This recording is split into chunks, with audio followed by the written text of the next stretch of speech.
தக்காளியை ஃப்ரிட்ஜில் வச்சிருந்தா உடனே எடுத்துடுங்க. எவ்வளவு கெடுதி! வாங்கி வந்ததும் செய்ய வேண்டியதே வேறு. பலரது வீட்டிலும் தக்காளி சீக்கிரம் கெட்டு போய்விடும் என்று ஃப்ரிட்ஜில் வச்சு பயன்படுத்துறாங்க. அதுதான் மிகப்பெரிய தவறே. இப்படி வைத்தால் தக்காளியின் சுவையும் மனமும் வேகமாக குறைந்து விடுகிறது. மேலும் சில நாட்களுக்குள் அது அழுகிய நிலைக்கு போய் கெட்டு போகும். அது உடலுக்கும் நல்லது அல்ல.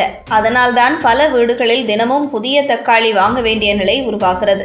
ஆனாலும் சிறிது கவனத்துடன் தக்காளியை வைத்தால் அதை நீண்ட நாட்களும் புது சுவையுடன் பயன்படுத்த முடியும். முதலில் தக்காளியை வாங்கி வந்தவுடன் நன்றாக கழுவி சுத்தம் செய்து அதில் இருக்கும் சிறு ஈரப்பதத்தையும் முற்றிலும் துடைத்து விட வேண்டும். ஈரப்பதம் இருந்தால் அதுவே தக்காளியை விரைவில் கெடுக்க வழிவகுக்கும். மேலும் மிகப்பெரிய அளவில் பழுத்த தக்காளிகளை உடனடியாக சமையலில் பயன்படுத்துவது நல்லது. இல்லையெனில் அது மற்ற தக்காளிகளையும் விரைவில் அழுகச் செய்துவிடும்.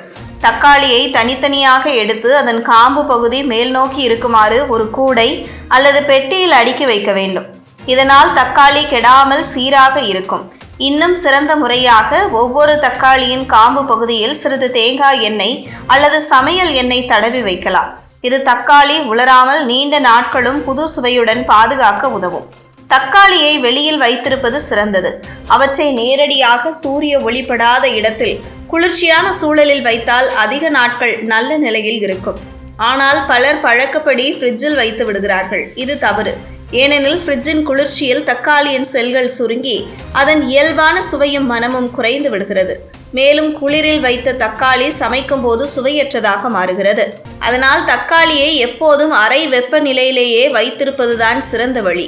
காம்பு பகுதியில் எண்ணெய் தடவி தலைகீழாக அடுக்கி வைத்தால் அது நீண்ட நாட்களும் பசுமையாக இருக்கும். இதுபோன்ற எளிய யோசனைகளை பின்பற்றினால் தினமும் புதிய தக்காளி வாங்க வேண்டிய சிரமத்திலிருந்து தப்பிக்கலாம்.